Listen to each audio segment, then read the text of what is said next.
Welcome to PA Centered, a podcast designed to help listeners be a part of the solution to end sexual harassment, abuse, and assault.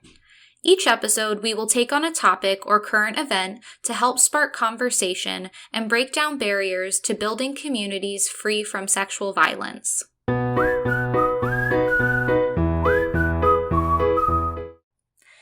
Hi everyone, I'm Jackie Strom, the Prevention and Resource Coordinator at the Pennsylvania Coalition Against Rape. I'll be your host today as we're joined by Heather Shnyder, Education Specialist at Transitions of PA, to talk about human trafficking. Heather has been involved in the prevention of sexual and domestic violence for nearly 20 years now and is one of the top human trafficking experts in Pennsylvania. Welcome, Heather. Hello. So there's been a lot of attention on human trafficking in the news lately, and it's important that we all understand the basics, what it looks like, and how we can help. And we know a lot of people really care about this issue, and so we hope today we can talk about ways that people can be part of the solution. So first off, what is human trafficking, and what does it look like in rural Pennsylvania? Well, and there is a lot going on right now, and people are hearing rumors and they're hearing things that are not exactly true as how it's defined by what we're seeing in our communities. By definition, it is the exchange of any sex act for an item of value. So those items of value can be anything from money, drugs, transportation, food, shelter. We've had instances where we've been informed that a victim has provided a sexual act, even in exchange for something as simple as a Happy Meal from McDonald's.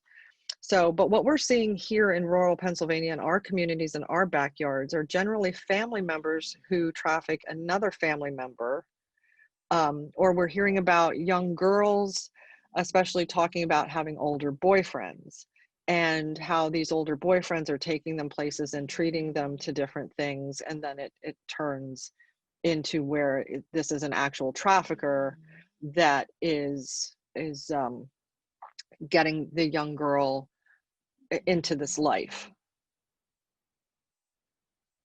Right, and so it's not really like what people have seen on TV and in movies, right?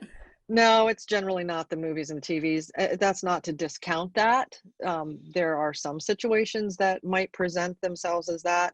To really get informed about what trafficking is and how it does affect families and communities, one of the documentaries that we always recommend is I Am Jane Doe. And it shows an account of 3 young women and what their experiences are throughout being trafficked. And so if you really want to get a good clear view of that, it's very hard to watch in some cases.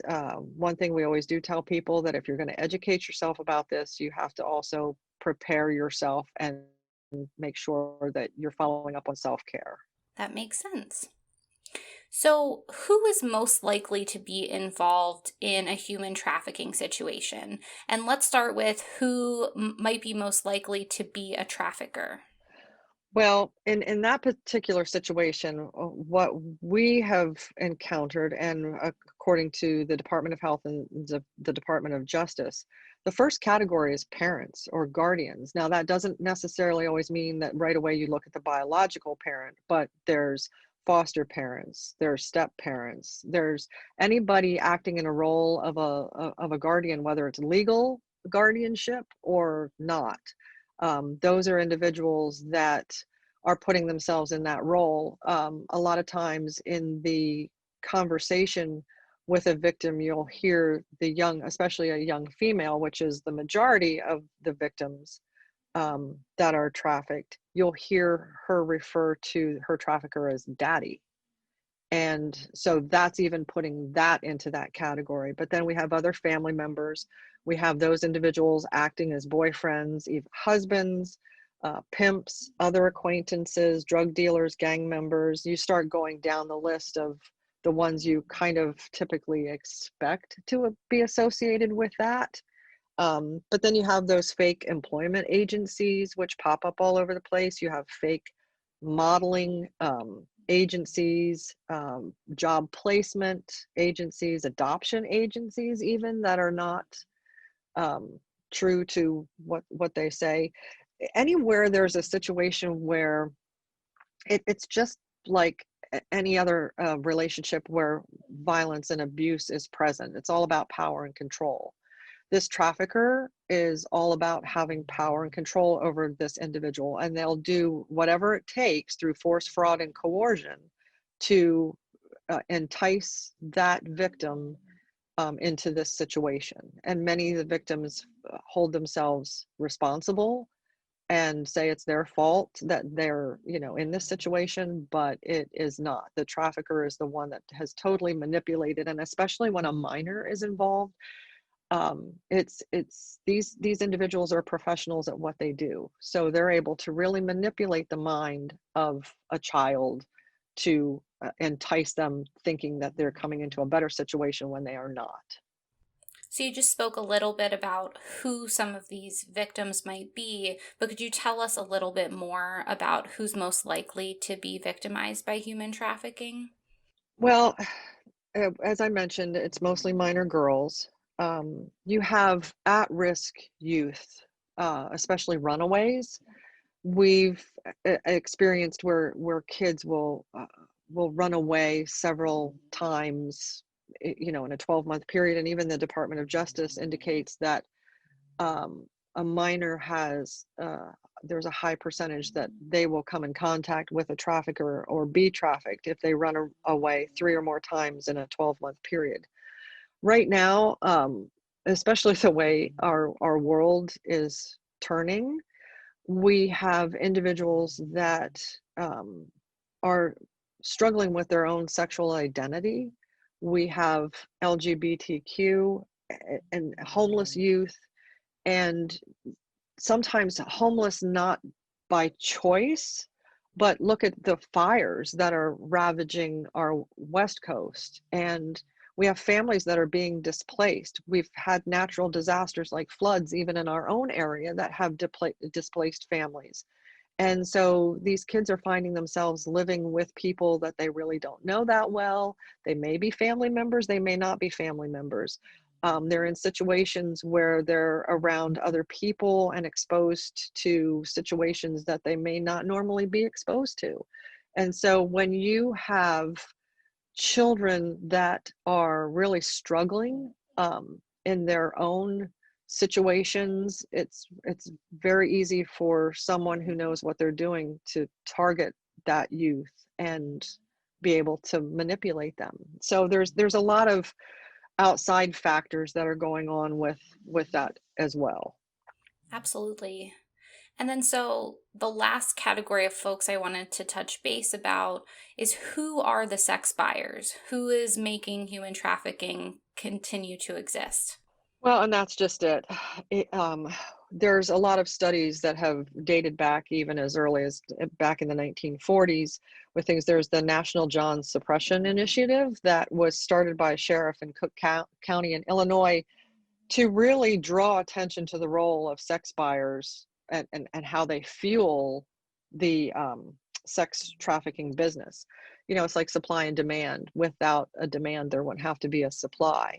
And so what we're seeing here is, according to arrest records and other data that's been collected through these studies, it's indicated that the majority of sex buyers are white males who work full-time jobs, mostly educated, married, making between 30,000 and maybe close to 45,000 a year. The first breakdown category was an age bracket of 30 to 39, and the second age bracket was 40 to 49 for the same profiling. So here we have this situation where, we're really getting a good view as to who these buyers are. And they can be, the guy next door. It can be someone that you're around that you see all the time that you don't know has this other side to them. But when I first started to really approach my passion for trafficking was to get to the victims and share with the victims that, there's help, there's assistance, we can do whatever. And victims are very reluctant to come forward. They don't want to point the finger at their trafficker because they're threatened beyond belief with horrific acts. They're scared to death, terrified. They feel that they've been abandoned. And that's why I say this isn't like the movies. Nobody's going to have a father that's going to, jump continents to come rescue them, to bring them back home. These kids are often the forgotten kids. They're the throwaway kids. They're the ones that nobody's going to come looking for. So they're struggling. And but in the same token, they have this bond with the trafficker that they feel some sort of responsibility to continue to do what they're doing to provide for the trafficker. And in some cases, when it's a young girl thinking that this is her boyfriend, she feels this is love because this is what the trafficker tells her. When we really didn't get a clear direct line to helping victims because they were reluctant, not because they want to be where they're at, but they're scared to leave that life. So then I thought, okay, well, let's go after the traffickers because we can get law enforcement and we can bust down doors and we can do whatever we have to do to make sure that we get these people off the streets and that they're not selling these kids anymore. Traffickers are always one step ahead of everybody else. They can do things that are against the law, where law enforcement trying to arrest these traffickers, they have to go by the book and they can't break laws to arrest people. So traffickers were always in the background. They were always very distant. They were always in positions where they weren't easily gotten to. So then I thought, okay, now first victims, I'm not going to get anywhere with them. Traffickers, they're going to always be one, way out there. So without the sex buyers, there would be nothing. So let's go after the sex buyers and let's start having conversations that we need to have that will share with these individuals that this isn't right, this isn't appropriate. You're taking a child's life away from you're taking a victim away from their future. This isn't what we need to do. We need to end this, and we need to bring more people on board in this conversation and make this a commonplace conversation that this behavior is unacceptable and it needs to end, and it needs to end now. Yes, I agree with all of that. So I know in a bit we'll talk about how folks can get involved and prevent things like this from happening, but just to get a little more background information, can you talk about where human trafficking happens? It can happen anywhere, anytime, in some of the places where you least expect it, in your own backyards, in your communities. Things are happening with victims that sometimes are right under our noses. Sometimes when you find out that there's been an arrest or there's been suspected trafficking, just down the street from you or around the corner or, at the local truck stop nearby, it's, we really have come to learn that nowhere is off limits if there's a trafficker who wants to perpetuate this crime.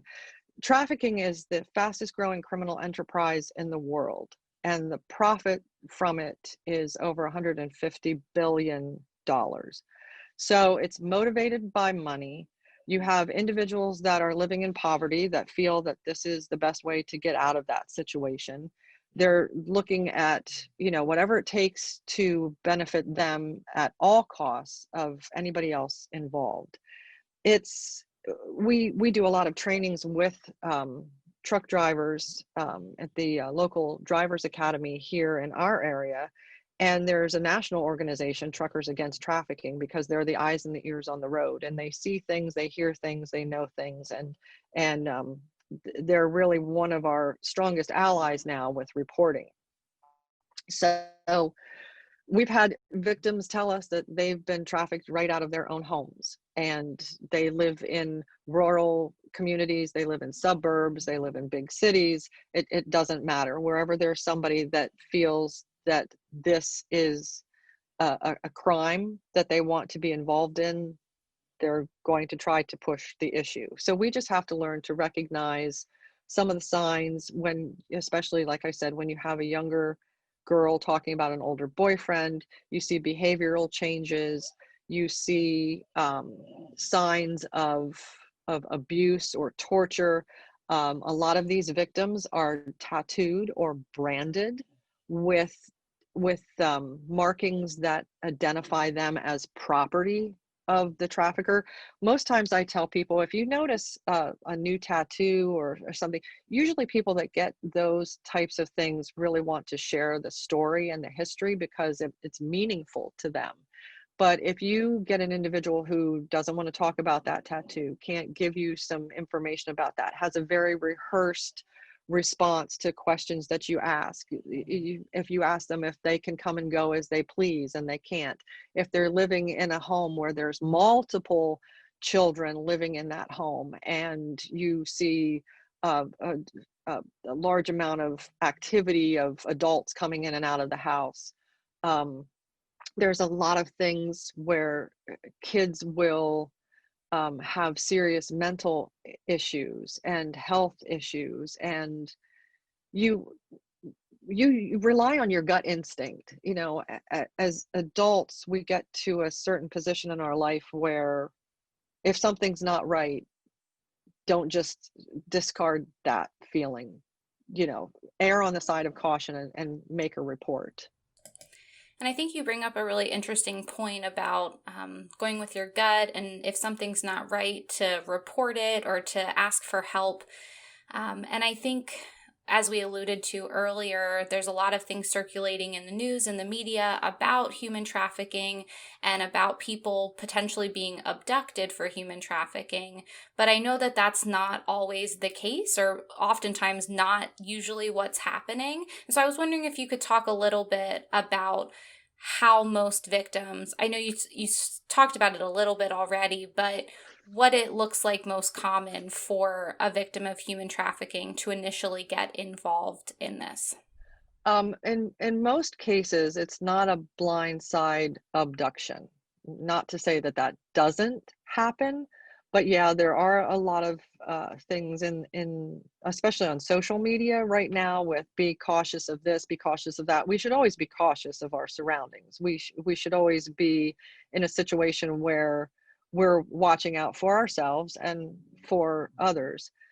The situation where we're seeing and the victims that we're working with have usually been trafficked by a family member. And we're seeing a lot of situations where the family member traffics, and like I said, mostly the young girls in the family, because you can sell a gun once, you can sell a drug once, but you can sell a victim for trafficking for sex acts over and over and over and over and over again. And because of whatever the dollar amount is that you're getting for that individual, when that individual's no longer able to be put out there for sale for whatever reason, there's always another one in the family. There's always another one that you know. And victims are more likely to trust older people in the family that they know. And some victims have even told us that they've been born into this life, that they were born to be trafficked and to be sold. There's some pretty horrific stories that victims have shared.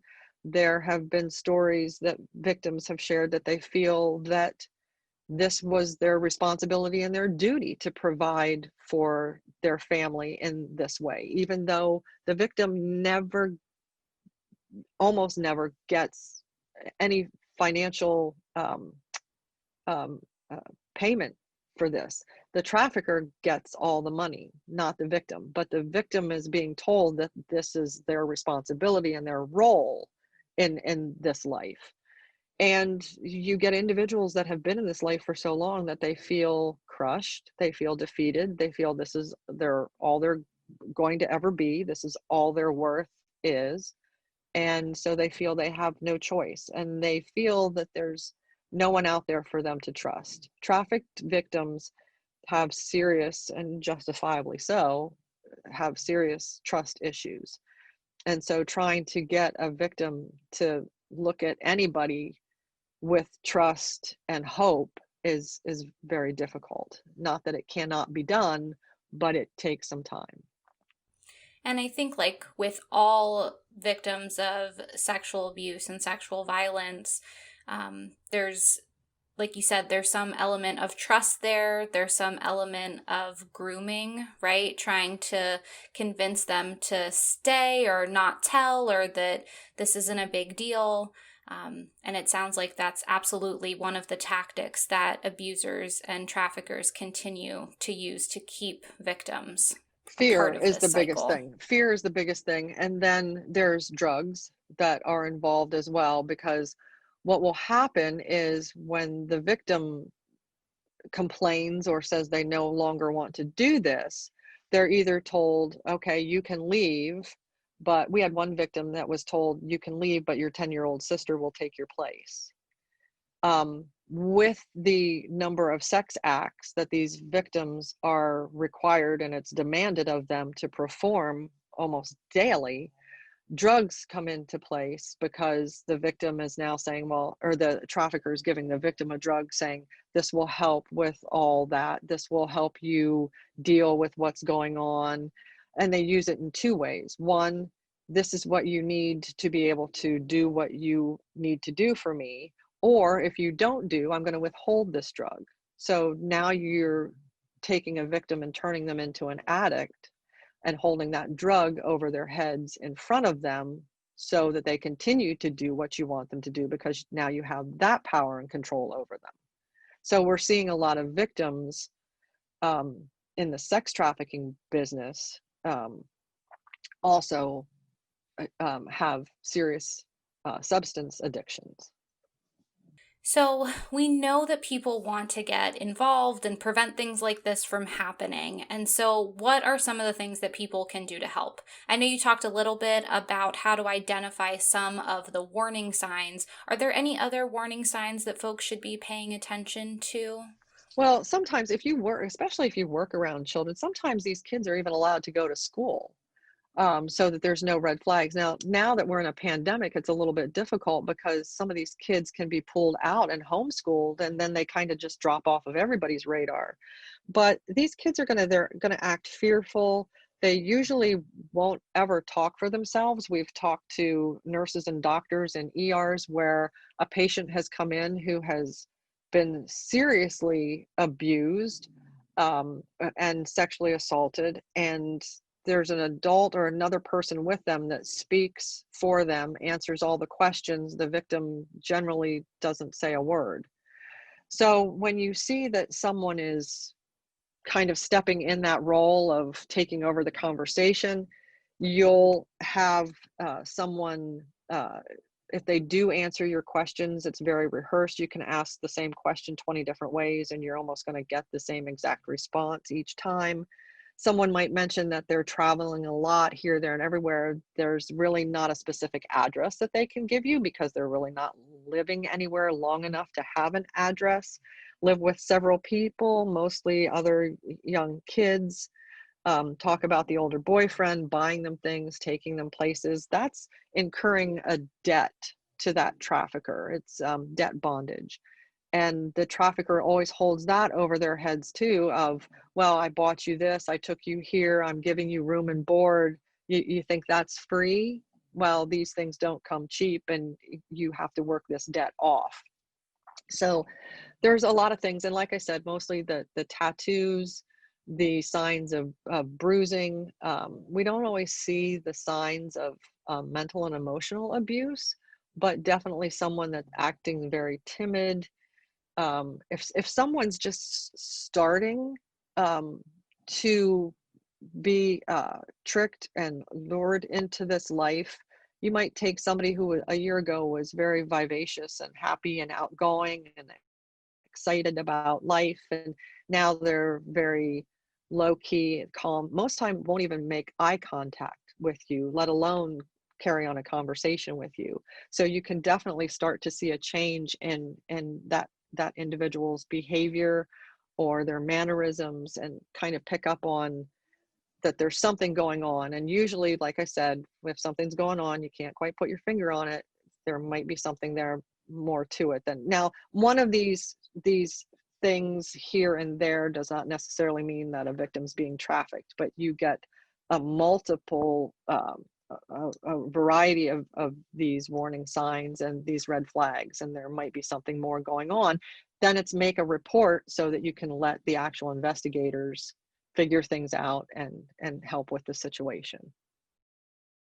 So talking about reporting, what would that look like if somebody had a suspicion of trafficking? What would they do? Well, first and foremost, if you suspect a child or an adult is being trafficked, 911. That's the call that needs to be made, 911. If you're not sure that it's a 911 call, there's something going on, but it doesn't appear that anybody is in immediate danger, but you want it checked out, you can call the national hotline, which is 888-37-37-888. And that's that's run by polarisproject.org, and that's the National Human Trafficking Hotline. You can follow up after you've called 911, especially if it's a child and you're thinking that that child is in immediate danger. You can always follow up and should follow up with a childline report after the 911 call. And that can be done through an online portal or by calling 800-932-0313. Or you can call us at Transitions and we can make the proper referrals at 1-800-850-7948. There's PCAR, Pennsylvania Coalition Against Rape, that you can make the referral to. We work with a lot of agencies through a collaboration. It's called PAATH 15, Pennsylvania Alliance Against the Trafficking of Humans. And it focuses its efforts along the Route 15 highway that really cuts north and south through the Commonwealth of Pennsylvania. And we work a lot with agencies, our sister agencies in Dauphin County, Lycoming County, Perry, York.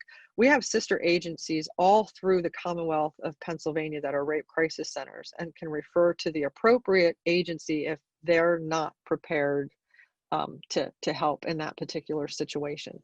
So there's a lot of us that are on board. There's a lot of us that are on the same page.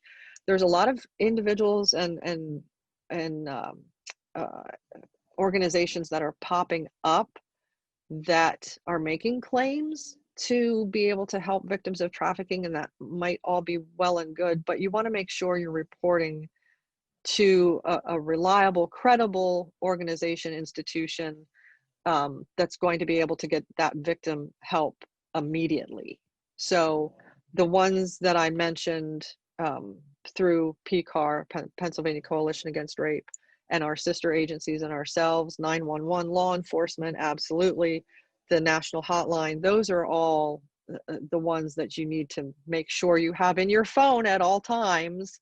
And if you suspect, just you can report anonymously, you can and report as a mandated reporter. All those individuals out there, fine individuals who are mandated reporters of suspected child abuse. This is one of those things where if you suspect it, report it and then make your report.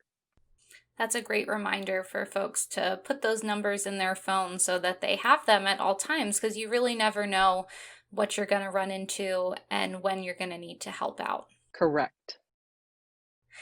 So that's about all the time we have today. But Heather, I wanted to thank you so much for joining us to talk about human trafficking. I know I learned a lot, and I'm sure our listeners will too.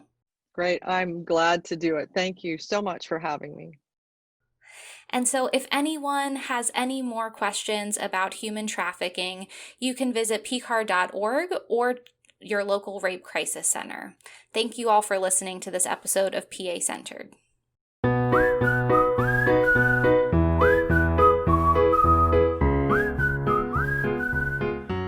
If you or a loved one needs help, a local sexual assault center is available 24/7. Call 1-888-772-7227 for more information, or find your local center online at pcar.org. Together, we can end sexual violence. Any views or opinions expressed on PA Centered by staff or their guests are solely their own and do not necessarily reflect the opinions of PCAR or PCAR's funders.